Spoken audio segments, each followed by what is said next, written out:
there, Tad Hargrave from Marketing for Hippies. I'm just here outside of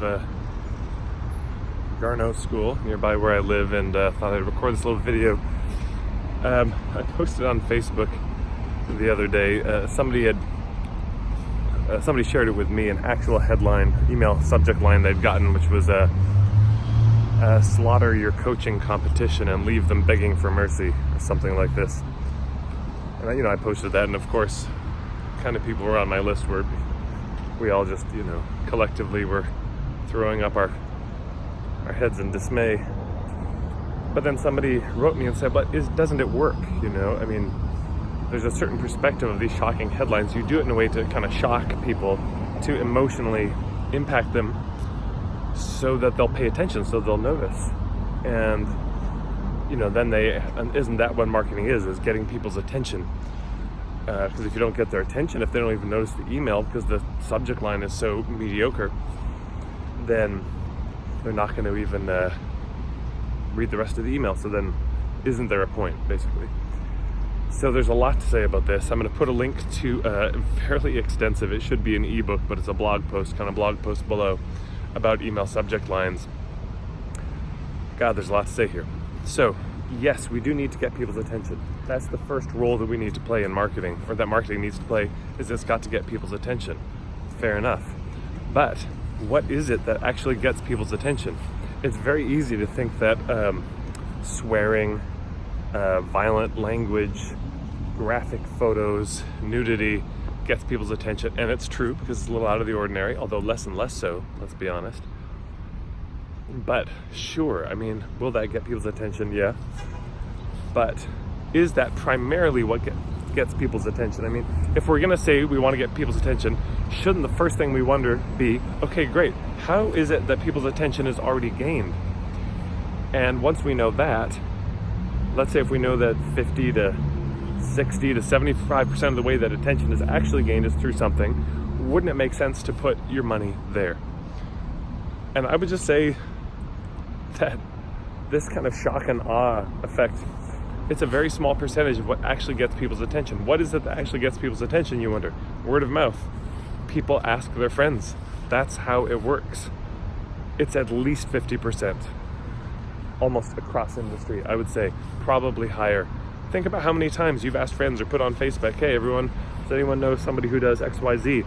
Think about how many times you've just been out for dinner and a topic comes up, somebody recommends somebody, you say, oh my God, yeah, I was looking for somebody like that. Word of mouth is the thing.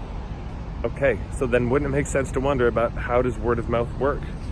Word of mouth is based on, a lot of things, but fundamentally word of mouth is based on people had a really good experience with somebody and then they want to tell you about it. That's how it works. They went with a migraine to a massage therapist. 5 weeks later, they had no migraine and it didn't come back for a long time. They had fibromyalgia. They went to an Ayurvedic nutritionist and a year later, they have no fibromyalgia. That's what gets word of mouth, is that what you do works. Now, there's more to it. I would consider 3 kind of main keys to word of mouth. It's another video. But, okay, so that's the main thing that gets attention, number 1. But then with email subject lines, the purpose of the subject line, this will be in the blog post below too, but is the purpose of the subject line to get people to open the email? It's a trick question, because of course it is, but we've got to qualify that sentence. The purpose of the subject line is to get the right people to open the email and make sure that the wrong people don't. So for example, let's say you don't have your email list segmented by city and you're going to do a workshop in a particular city, but you have people from all around the world. So you say, attention Toronto, workshop coming up on October 31st.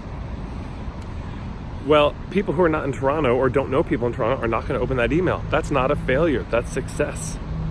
It's not going to hurt your open rate. If you just keep sending emails that aren't relevant to their city, maybe, but once in a while, people are just grateful, like, oh, that email's not for me. I don't have to open it.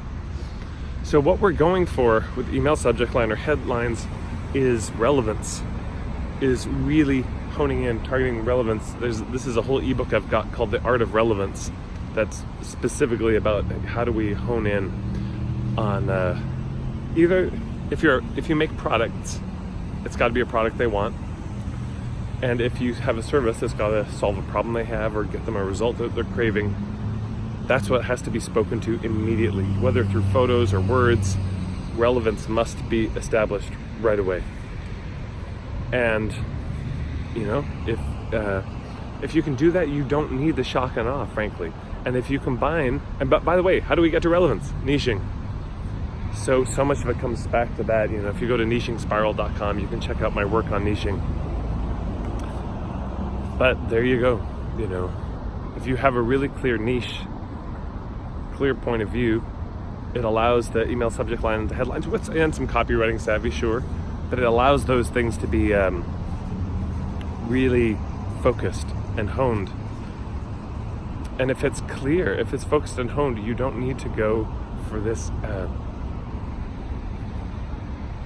outrageousness, It's just not required. So hopefully that's helpful. Feel free to fight me on it in the comments below. Take care.